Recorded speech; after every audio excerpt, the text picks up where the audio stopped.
이 저녁 우리에게 주시는 하나님의 말씀 같이 보겠습니다. 출애굽기 3장 15절 우리 한 절 말씀 같이 보겠습니다. 출애굽기 3장 15절 한 절 말씀입니다.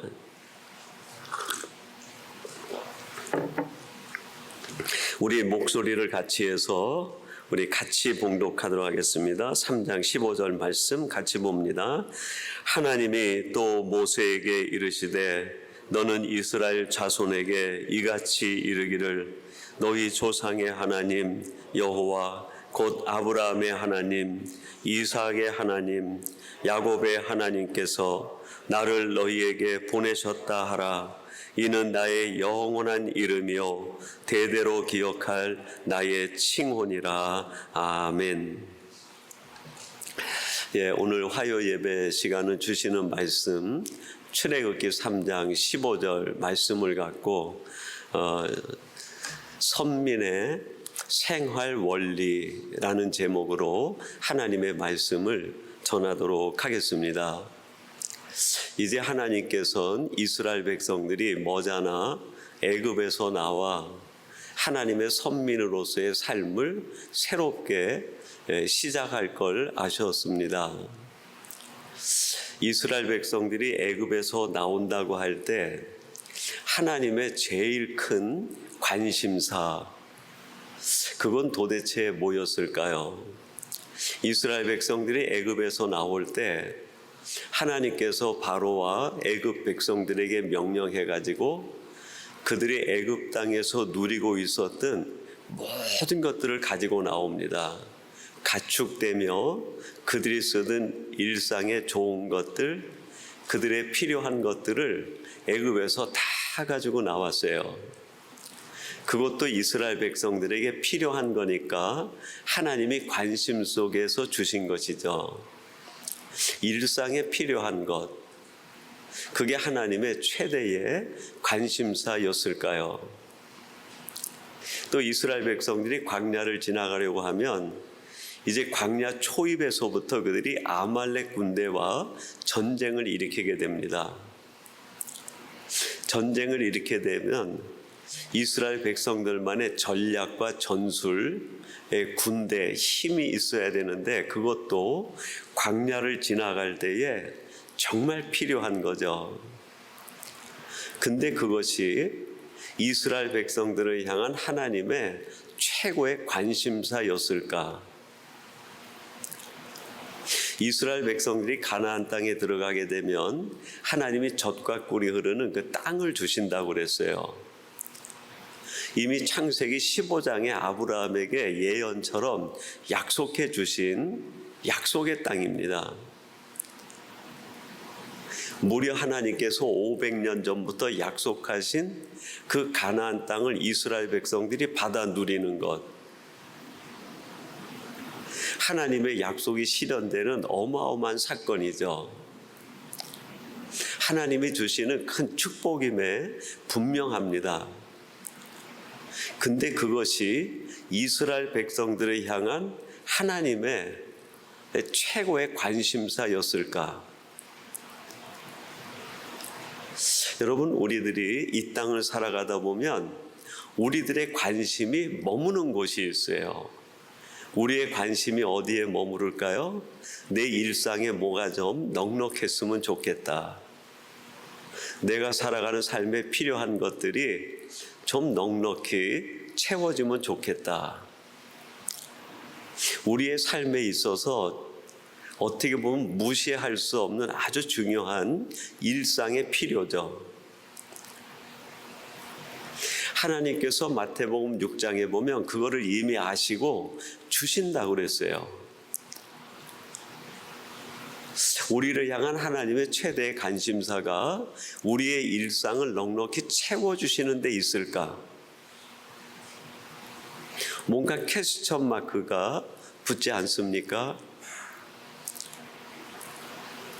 내가 인생을 살아가는 광야 여정에서 많은 어려움을 만날 때 그 어려움을 이길 수 있는 어떤 내게 풍성한 도구들, 수단들, 마치 이스라엘 백성들이 광야를 지날 때 적군들을 물리칠 수 있는 군대와 파워를 갖는 것처럼 뭔가 외적 조건을 가지고 있는 것, 우리들의 삶에도 아주 필요하죠. 혼자 인생을 가는 것보다 좋은 동력자 친구와 함께 인생을 간다는 것은 무시할 수 없는 행복입니다. 그 좋은 친구를 주시는 게 우리가 살아가는 삶에 하나님이 내게 가지신 최고의 관심사일까? 만약 그게 최고의 관심사라고 하면 예수를 믿고 홀로 선교지나 고독한 곳에서 혼자 신앙으로 씨름하는 사람은 하나님의 관심 밖에 있는 사람인가? 우리에게 절대로 필요한 거지만 그게 하나님의 최대의 관심사는 아닐 수도 있겠다. 하나님이 이스라엘 백성들에게 약속하신 젖과 꿀이 흐르는 땅, 우리에게도 하나님이 동일하게 적용해 주시는 거 아니겠습니까? 우리들이 살아가는 이 땅에서 하나님이 약속한 정말 풍성한 젖과 꿀이 흐르는 하나님의 넉넉한 축복을 누리고 살아가는 것, 우리들이 누리면 누릴수록 감사하고 좋은 것 아니겠어요? 그게 우리를 향한 절대적인 하나님의 관심사일까? 뭔가 2%는 아닌 것 같다, 그런 생각이 들어요. 그렇다고 하면 출애굽한 이스라엘 백성들에게 하나님이 가지고 계신 최고의 관심사, 그리고 예수를 믿고 오늘이 광야라는 시대를 살아가고 있는 우리들에게 하나님이 가지고 계신 최대의 관심사, 그건 도대체 뭘까? 오늘 본문 말씀을 가만히 묵상하고 깊이 들어가 보면 그 속에서 발견할 수 있어요. 그게 오늘 제가 여러분과 함께 나누고 싶은 설교 제목이기도 합니다. 내가 애굽에서 나와 선민이 된 사람들이라고 하면 이제는 애굽에서 살던 방식이 아닌 선민의 삶의 방식으로 살아가야 된다. 선민의 생활 원리를 너희들이 가져야 된다. 이게 출애굽한 이스라엘 백성들을 향한 하나님의 최고의 관심사가 아니었을까? 같은 맥락에서 우리에게 적용할 수도 있겠죠. 예수님을 믿고 구원받은 우리들을 향한 하나님의 최대의 관심사가 뭘까? 너희가 옛사람으로 있다가 예수를 믿고 새 사람이 되었다고 하면 새 사람으로서의 그리스도인다운 삶의 원리를 가지고 살아가야 된다. 이게 우리를 향하신 하나님의 최고 관심사가 아니겠습니까? 근데 우리들이 신앙생활 하다 보면 우리가 가지고 있는 신앙의 초점과 하나님이 우리를 향해 가지고 계시는 초점이 달라지는 거예요. 우리를 향하신 구원받은 우리들, 출애굽한 이스라엘 백성들을 향한 하나님의 최대 관심사, 초점은 선민답게 살라는, 크리스찬답게 살라는 거죠. 우리를 향한 하나님의 최고의 관심, 초점은 그거밖에 없어요. 근데 우리는 이것들은 조금 뒤로 밀어놓고 어디에도 관심이 많습니까? 세상에서 뭔가 넉넉해야 되지 않습니까? 내가 가는 세상에 내가 그냥 파워가 넘쳐야 되는 거 아니겠습니까? 하나님 약속한 그 기업 빨리 주세요. 건강한 신앙인이 된다는 것은 이렇게 나를 향하신 하나님의 초점과 내가 생각하는 신앙의 초점이 간격이 점점 좁아지는 거예요. 그래서 내 신앙적 초점이 나를 향하신 하나님의 그 생각의 초점에 딱 일치가 되는 것, 가까워지는 것, 그거를 우리는 건강한 신앙생활이라고 얘기할 수 있는 거죠. 사람이 다 건강한 거 아니잖아요. 건강한 사람이 있는가 하면 약한 사람도 있어요. 미숙한 사람도 있어요. 신앙인이 다 건강하지 않습니다. 예수를 믿는 순간 다 건강해지는 거 아니에요. 예수를 믿으면 다 크리스찬이 되지만 다 건강한 크리스찬이 되는 게 아니에요. 어떤 사람이 건강한 크리스찬인가? 이 초점의 거리가 하나님의 생각의 초점에 일치가 돼서 가까워지는 거예요. 그게 건강한 거예요. 새벽 예배, 또 화요 주일 예배, 우리들의 헌금 생활, 봉사 생활, 신앙에 아주 유익한 점이죠. 그거를 많이 했다고 해서 건강한 건 아니에요. 그걸 많이 해도 건강하지 않은 크리스찬이 될 수 있어요.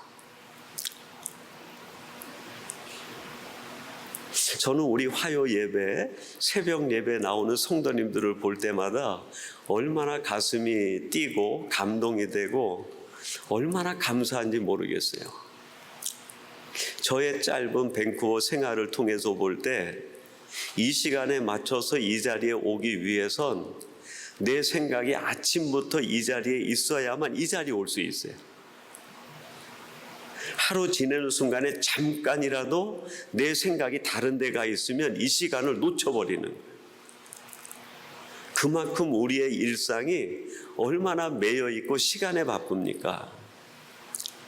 직장에서 일하고 퇴근해서 아이들 밥 주고 케어하고 집안 청소하고 다음날 아침 또 남편 애들 학교 가는 거 준비해주고 하려면 이 자리에 나오는 것 자체가 모든 것을 준비해놓고 헌신하고 희생하지 않으면 나올 수 없는 자리예요. 새벽 예배는 또 어떻습니까? 새벽 예배 끝나자마자 그냥 막 서둘러서 출근하시는 우리 새벽 예배 나오시는 분들 보면 막 감동이 돼요. 저도 새벽잠이 있을 때는 그 새벽에 1분, 2분 잠깐 눈 붙이고 더 있는 게 얼마나 행복한지. 저도 가끔 새벽 예배 시간을 깜빡 놓칠 만한 때가 있는데 알람을 2개씩이나 맞춰놓고 깨고도 시간을 넉넉히 잡아놨으니까 한 5분만 눈 감고 있지 하다가 순식간에 막 3, 40분 지나가 버리는 그 고된 이민 생활에, 직장 생활에 그 잠을 쫓고 이 자리에 와서 새벽 예배 드리고 출근한다는 거 얼마나 귀한 일인지 몰라요. 그것도 우리의 신앙의 건강을 재는 하나의 척도일 수 있겠습니다. 그러나 정말 건강한 크리스찬을 신앙의 바로미터로 잴 수 있는 척도는 나를 향해 가지고 계신 하나님의 그 관심, 그 초점에 내가 가지고 있는 생각의 초점이 얼마나 일치하는가. 이게 건강한 거예요. 이게 성숙한 신앙인이 되는 거죠. 하나님께서 오늘 15절에 이제 출애굽할 이스라엘 백성들을 향해서 모세를 통해 이 말을 전하라고 얘기해요. 가장 많은 이야기들이 얼마나 많겠습니까? 이스라엘 백성들이 이제 애굽에서 나오려고 하는데 모세를 사명자로 보내가지고 그들에게 첫 말씀을 주시는 거예요. 얼마나 많은 이야기를 하고 싶겠어요. 근데 그 중에 첫 말씀, 그게 15절이에요. 그냥 맥락 없이 읽어가면 15절은 그냥 지나쳐 버리게 돼요. 이런 맥락 속에서 이제 출애굽하는 선민되는 이스라엘 백성들에게 하나님이 뭘 제일 먼저 말씀하고 싶었을까? 여기까지 우리가 이 말씀의 전제를 동의를 한다고 하면 15절이 다르게 읽혀질 겁니다. 15절 우리 같이 한번 다시 보겠습니다. 시작. 하나님이 또 모세에게 이르되 너는 이스라엘 자손에게 이같이 이르기를 너희 조상의 하나님 여호와 곧 아브라함의 하나님 이삭의 하나님 야곱의 하나님께서 나를 너희에게 보내셨다 하라. 이는 나의 영원한 이름이요 대대로 기억할 나의 칭언이라. 모세야, 이제 출애굽할 이스라엘 백성들에게 너는 가서 이 말을 전해. 첫 말씀이 이 말을 전해. 무슨 말이라고 해? 나는 여호와인데 누구의 하나님이라고요? 아브라함의 하나님, 이삭의 하나님, 야곱의 하나님. 마지막에 대대로 기억할 나의 이름이다. 하나님께서 아브라함, 이삭, 야곱에게 그를 선택하시고 믿음의 조상으로 삼아가지고 믿음의 조상으로 살아가는 그들이 어떻게 믿음의 조상으로 살아야 되는지 대대손손 족장들에게 생활의 원리를 가르쳐 주셨댔어요. 풀어서 얘기하면 이런 거죠. 모세야, 너는 이제 선민이 돼서 애굽에서 나올 나의 백성들에게 내가 너희를 불러서 믿음의 조상으로 만들어서 너희의 삶의 과정에서 내가 너희들에게 가르쳐준 생활의 원리 있지 않니? 그 생활의 원리를 내가 이스라엘 선민에게도 똑같이 전하고 싶으니까 이 조상들이 어떻게 살았는지 그들의 삶의 원리를 그들에게 가르쳐서 그거를 대대손손이 기억하고 그 삶을 살아가라. 이것을 하나님이 원하신다는, 이걸 원하신다. 애굽에 있는 재물을 끌고 나오는 것, 그거 원하는 게 아니라 광야를 지날 때 막강한 군대를 주는 것, 그거 하나님이 원하시는 게 아니라 젖과 꿀이는 그 좋은 땅 너희들에게 주는 것, 그게 1차적인 목적이 아니라 선민다운 선민이 되는 것, 그게 내가 너희들을 향한 가장 최고의 관심사라는 것. 우리를 향한 하나님의 관심도 똑같은 거겠죠. 내가 크리스찬다운 크리스찬이 되기를 원한다. 그러면 도대체 아브라함, 이삭, 야곱은 그들의 믿음과 신앙을 지키고 하나님의 믿음의 족장으로서 어떤 삶의 원리, 생활의 원리를 가지고 살았을까요? 세 가지입니다. 첫째는 믿음의 원리예요. 믿음의 원리. 히브리서 11장에 보면 이렇게 설명합니다. 8절, 믿음으로 아브라함은 부르심을 받았을 때에 순종하여 장래의 유업으로 받을 땅에 나아갈새 갈 바를 알지 못하고 나아갔으며, 아브라함은 하나님이 불러서 내가 너에게 지시하는 땅으로 가라 그랬더니 어디로 가는지도 모르고 믿음으로 갔다는 거예요. 믿음으로. 20절에 이삭에 대한 얘기입니다. 믿음으로 이삭은 장차 있을 일에 대하여 야곱과 에서에게 축복하였으며, 이삭은 믿음으로 하나님이 이 백성들을 축복할 걸 믿었다는 거예요. 믿고 살았다는 거예요.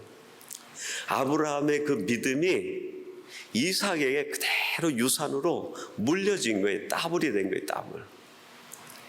야곱은 어떻습니까? 21절, 믿음으로 야곱은 죽을 때에 요셉의 아들에게 축복하고 그 지팡이 머리에 의지하여 경배하였으며, 아버지, 할아버지 아브라함이 믿음으로 살고 그 믿음이 이삭에게 그대로 유산으로 물려지고 그 유산을 야곱이 물려받아서 믿음으로 살았다는 거예요.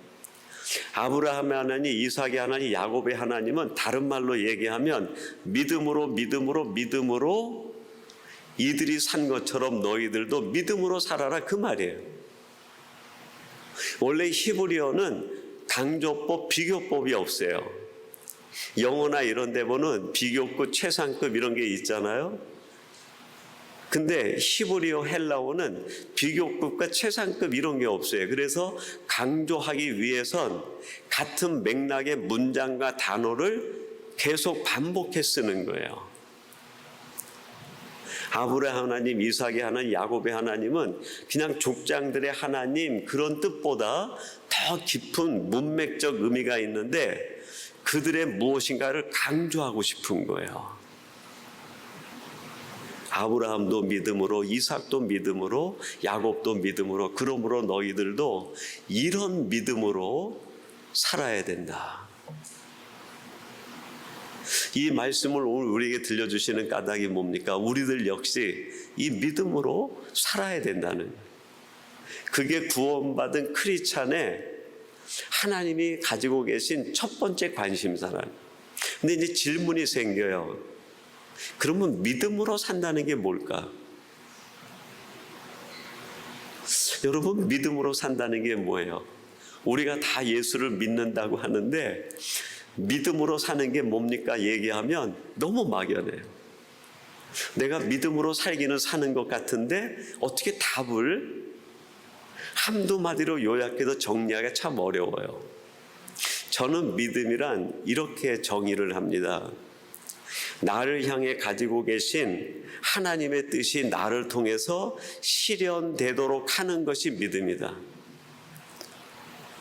히브리서 11장 1절이 믿음에 대하여 이렇게 정의를 합니다. 믿음은 바라는 것들의 실상이요 보이지 않는 것들의 증거니.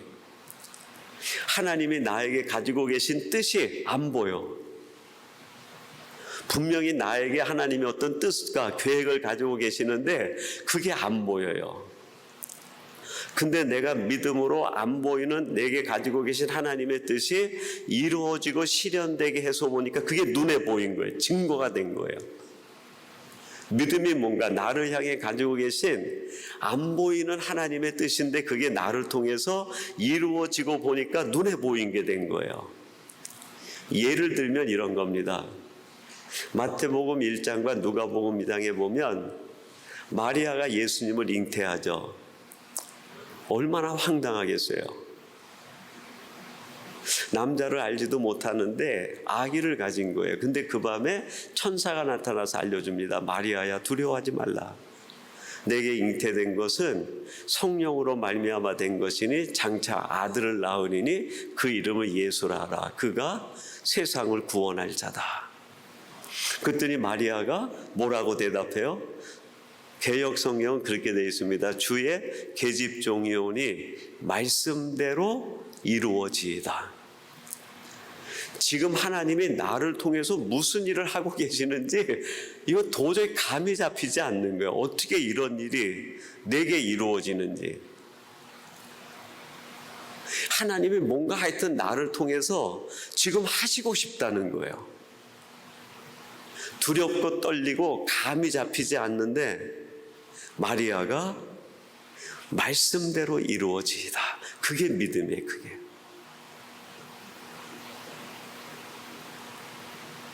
하나님은 여기 계신 여러분들을 통해서 지금 뭔가 이루고 싶은 게 있어요. 조금 바꿔서 설명드리면 이런 겁니다. 위니펙 중앙교회와 여기 계신 성도님들이 나를 통해서 보고 싶은 것이 있을 것 같아요. 제가 훌륭하고 좋은 목사는 아니지만 훌륭한 목사의 모습을 보고 싶다. 제가 그냥 지레짐작으로 뭉뚱그려 얘기하면 이런 생각이 가지고 계신 분들이 있을 거예요. 나를 향해 여러분들이 가지고 계신 어떤 뜻이 있는데 그게 나를 통해서 그대로 이루어졌어요. 그럴 때 나는 여러분의 믿음에 어떻게 하는 사람이에요? 응답하는 사람이죠. 신실한 목사의 모습을 보고 싶다라는 생각을 가졌는데 제가 그렇지 못해요. 그래서 나를 통해서 드러나는 게 늘 다른 게 나타나는 거예요. 그럴 때 여러분들이 뭐라고 얘기할까요? 내 믿음을 배반했어. 내 믿음을 저버렸어. 믿음이 조금 이해가 되십니까? 믿음이 뭔지? 저 역시 성도님들에게 기대하는 게 있어요. 여러분들이 저한테 기대하는 것이 다양하고 많은 것처럼 저도 여러분 한 분 한 분들에게 기대하는 게 있어요. 성도다운 크리스찬다운 그리스도인이 되면 좋겠다. 그게 기대죠. 그래도 정말 여러분의 삶을 통해서 일상을 통해서 감당하기 어려운 사건들이 있는데 그 속에서도 크리스찬됨을 그대로 드러내는 거예요. 그때 제가 여기 앉아서 혼자 기도하면서 어떻게 기도할까요? 하나님, 아무개 집사님이 제 믿음에 부응했어요. 믿음대로 됐어요. 그렇게 얘기하지 않겠어요? 그죠?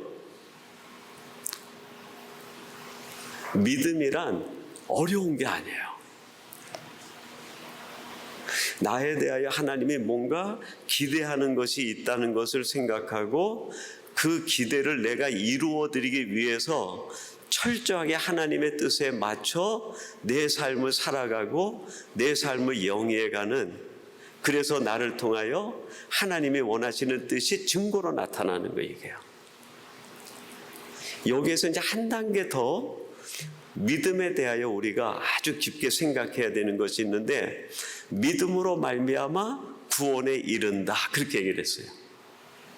요한복음 3장 16절에 보면 누구든지 예수를 믿으며 멸망치 않고 영생을 얻는다, 구원에 이른다는 거예요.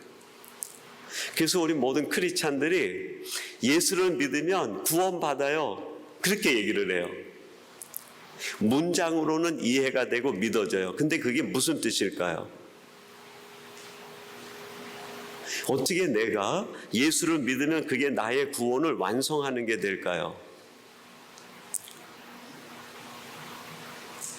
누구든지 예수를 믿으면 구원을 얻게 하시겠다고 하는 하나님의 계획이 그 속에 선포가 되어 있는 거예요. 그래서 내가 예수를 믿고 그 믿음으로 말미암아 내 속에서 하나님의 약속하신 것이 현실로 드러나서 내가 구원받은 자가 되는,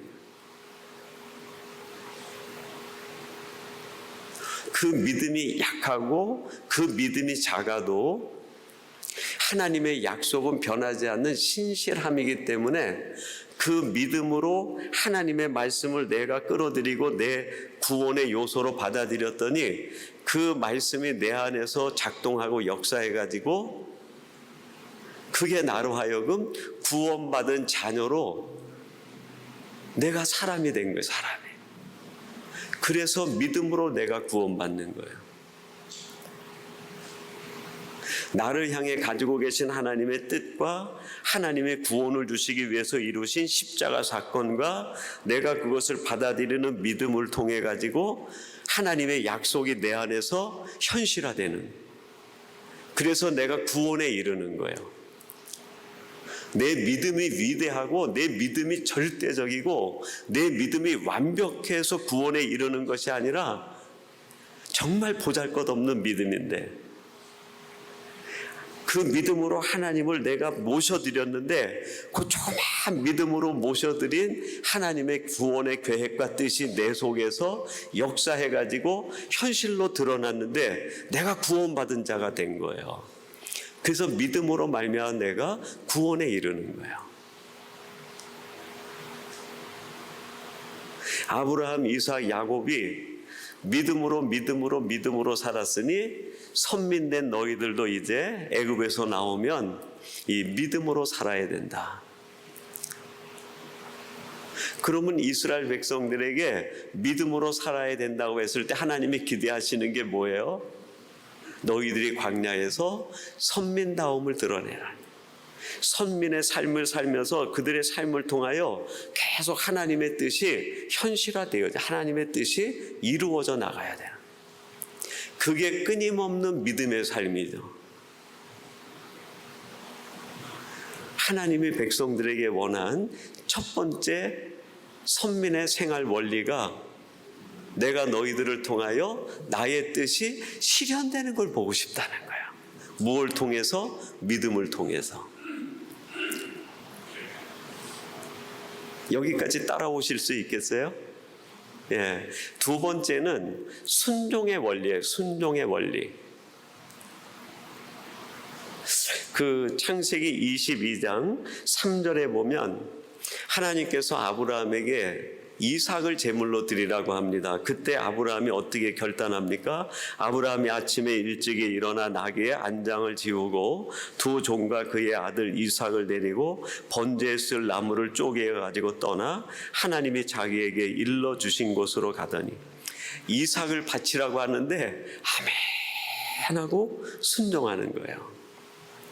믿음이 아멘이라고 하면 순종은 아멘 이후에 행동이에요. 행동. 아브라함만 그런 것이 아니라 이삭, 창세기 26장 2절에 여호와께서 이삭에게 나타나 이르시되 애굽으로 내려가지 말고 내가 내게 지시하는 땅에 거주하라. 그가 헤브론 일대에 거하는데 흉년이 들어서 먹을 게 없는 거예요. 그래서 애굽에 양식이 있다는 소리를 듣고 애굽으로 내려갈 때 하나님께서 막으시고 저 블레셋 땅 그랄로 가라는 거예요. 그랄의 블레셋 족속이 얼마나 사나운 족속인지 몰라요. 그런데 이삭이 어떻게 합니까? 아멘 하고 그랄로 내려가는. 아멘 하고 믿음으로 하나님의 약속을 받아들이기로 하고 순종하여 그랄로 가는 거예요. 야곱은 어떠했을까요? 창세기 46장 3절 하나님이 이르시되 나는 하나님이라 내 아버지 하나님이니 애굽으로 내려가기를 두려워하지 말라. 내가 거기서 너로 큰 민족을 이루게 하리라. 야곱이 그 요셉이 애굽에서 총리가 됐다는 이야기를 듣고 아버지를 초청한 거예요. 그래서 주저주저 하고 있는데 하나님이 나타나서 야곱에게 애굽으로 내려가라는 거예요. 그래서 70인 가족을 데리고 애굽으로 내려가요.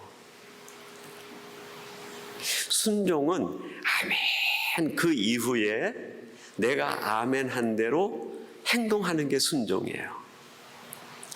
그래서 저는 우리 기독교 신앙에 공식이 하나 있다고 생각합니다.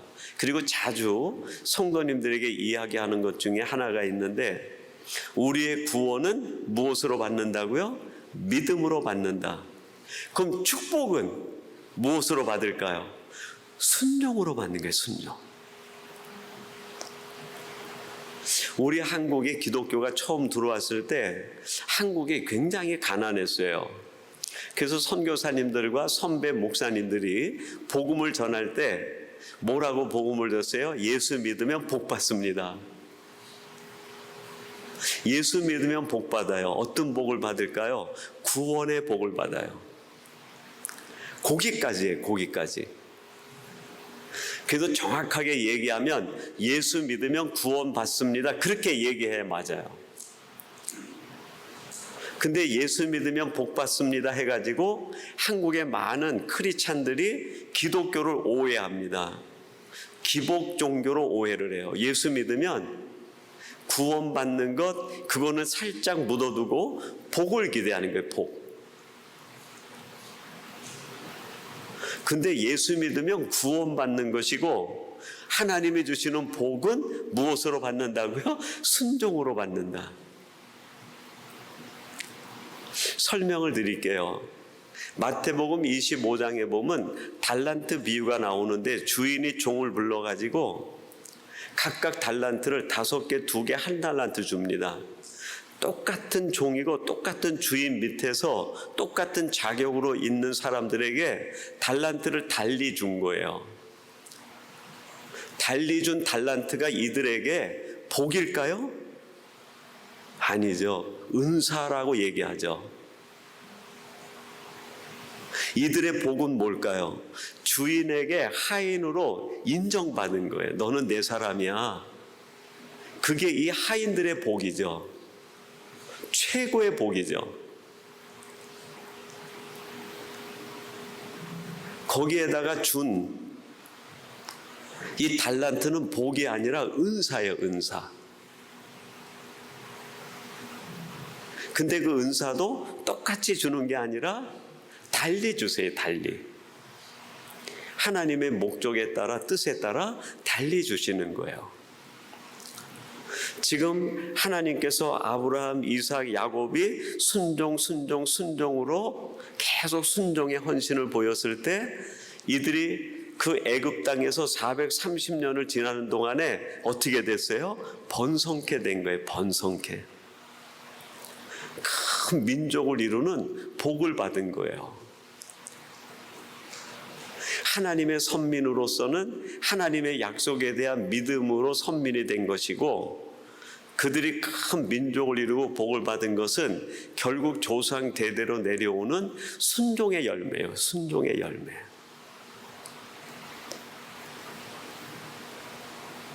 하나님이 우리에게 두 가지를 주세요. 그래서 믿음으로 말미암은 구원과 우리들이 하나님의 일을 하기 위하여 간절히 사모할 때 거기에 맞는 은사를 주세요. 어떤 사람에겐 뭐 음악이다, 문학이다, 또는 재능이나 달란트, 여러 가지 기술이나 많은 직업의 은사를 주시고 또 재물도 주시고 많은 다양한 은사를 선물로 주셔서 그것 가지고 하나님의 영광을 위하여 쓰라는 거예요.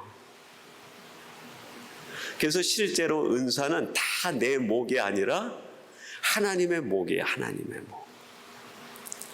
이걸 혼동하면 하나님이 어떻게 할까요? 은사를 거두어 버리시는 거죠.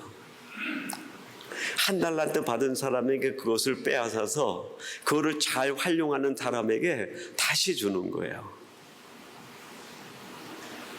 하나님이 내게 주신 많은 것들이 다 은사인데 그걸 사용하지 않는 거예요. 그냥 내 만족을 위해서 그거를 즐기고 있다고 하면 하나님이 기다리다 에이 더 이상 너에게 놔둘 바에야 은사를 잘 사용하는 사람에게 줘야겠다 하고 그거를 다른 청지기에게 줘버리시는 거예요. 신앙은 얼마나 공식적인지 모릅니다. 우리가 구원받는 거 믿음으로 왜 구원받는지 철저한 믿음의 공식이 있어요. 하나님이 우리를 어떻게 축복하시는가? 구원은 믿음으로 받고 축복은 순종으로 받는 거예요. 마지막 원리 하나가 있어요. 그게 성결의 원리입니다. 성결. 출애굽기 19장 6절에 출애굽한 이스라엘 백성들에게 하나님이 뭐라고 말씀하십니까?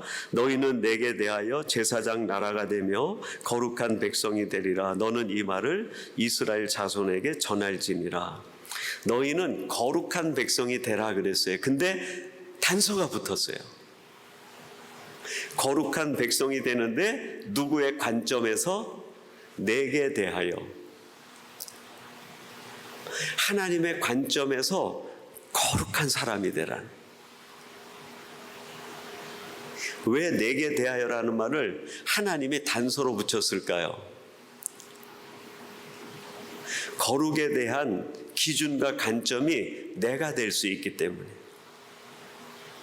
내 관점에서 거룩하다라는 것은 하나님이 볼 때 거룩하지 않을 수 있어요. 근데도 내가 내 관점에서 계속 거룩하다고 얘기하는 게 뭘까요?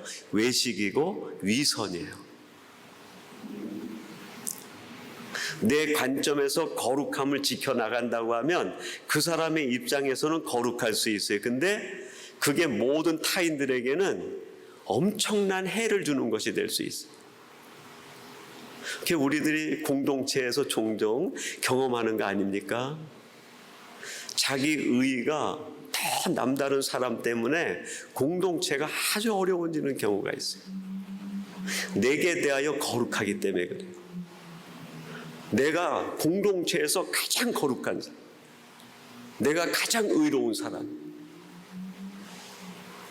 이게 얼마나 무서운 오해를 만들어내는지 몰라요. 그래서 하나님이 내게 대하여 내가 보는 관점에서 너희들이 거룩한 백성이 되면 좋겠다. 어떻게 이렇게 할 수 있을까요? 어떻게 내게 대하여 거룩한 자가 아니라 하나님이 보실 때 거룩한 자로 우리가 날마다 삶을 갖고 갈 수 있을까요?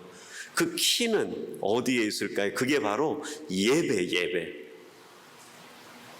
레위기 19장 2절 말씀, 너는 이스라엘 자손의 온 회중에게 말하여 이르라. 너희는 거룩하라. 이는 나 여호와 너희 하나님이 거룩함이니라. 지금 출애굽한 이스라엘 백성들에게 거룩할 수 있는 방법을 알려주셨어요. 그게 레위기 19장부터예요. 레위기 19장부터 26장까지를 에치코드라고 별명을 붙였어요. 성결법전이라고 얘기를 해요. 성결법전. 근데 레위기 19장부터 26장까지는 하나님 앞에 드리는 제사에 대한 아주 세세한 모양들이 들어가 있어요. 뭐 제물은 어떻게 드리고 각을 띠고 뭐 어떻게 드리고 똑같은 얘기가 그냥 계속 반복되는 거예요. 예배는 거의 일상의 우리 신앙이 계속 반복되는 거잖아요.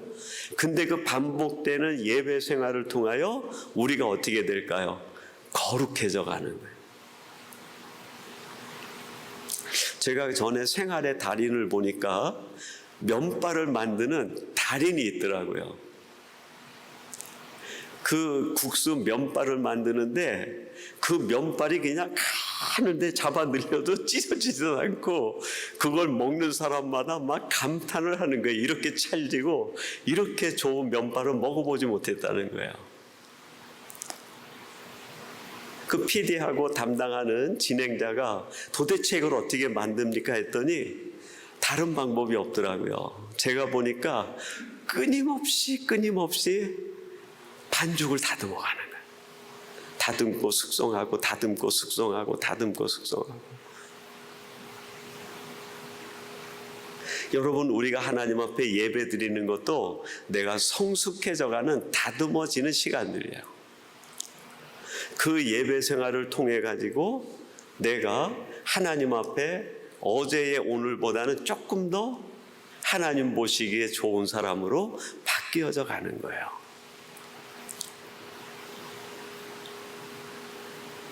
우리가 코로나19로 인해서 현장 예배 대신에 온라인 예배가 상용화되었는데 온라인 예배가 가지고 있는 약점이 하나 있어요. 그게 뭘까요?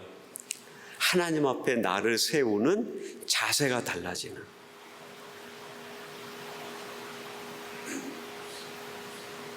분명히 온라인 실시간 예배를 드리긴 드렸는데 내가 하나님 앞에 서 있다는 느낌이 별로 안 들어요. 근데 우리가 이렇게 하나님의 전에 딱 나와서 내가 늘 앉던 그 자리에 앉아가지고 하나님을 바라보며 예배하고 나면 뭔가 하나님이 나를 핸들링 하셨다 그런 생각이 들어요. 예배 때마다 내가 완전히 새 사람이 된다고 그렇게 기대하지는 마세요.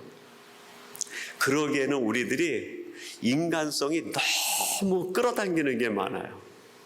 예배 가운데 한 가지씩만 바뀌어도 돼요. 예배 가운데 내가 조금씩 미세한, 나도 눈치채지 못하는 조금씩만 변화돼도 그 예배는 성공이에요. 하나님이 기뻐하시는 예배가 되는 거예요. 이제 하나님께서 출애굽하는 이스라엘 백성들에게 하나님의 최고의 관심사, 그거를 말씀하시는데 그것은 출애굽한 이스라엘 백성들이 생각하는 관심사와 너무 달랐어요. 그래서 출애굽한 이스라엘 백성들이 하나님을 계속 원망하는 거예요. 왜 내 관심사를 이루어주지 않습니까? 하나님 살아계십니까? 약속하지 않았습니까? 그럴 때마다 하나님이 반복해서 가르쳐 주시는 게 뭘까요? 내 관심사는 너희들이 가지고 있는 그것이 아니라 이거야, 이거. 선민다워지는 거, 크리스찬다워지는 거. 이것만 되면 나머지는 내가 책임져 줄게. 그게 성경 말씀 아닙니까, 여러분? 그 하나님이 오늘 우리들에게도 동일한 말씀을 주시는 줄로 믿습니다. 나는 너희들이 내 사람 다워지기를 원한다. 그러기만 하면 내가 다른 건 다 책임져 줄게. 여러분의 삶이 하나님 안에서 크리스찬다움으로 매일매일 변화가 일어나 하나님의 책임지심을 느끼며 내 삶의 변화를 맛보며 살아가는 복된 성도님들 되시기 바랍니다. 우리 기도하겠습니다. 하나님 아버지 감사합니다.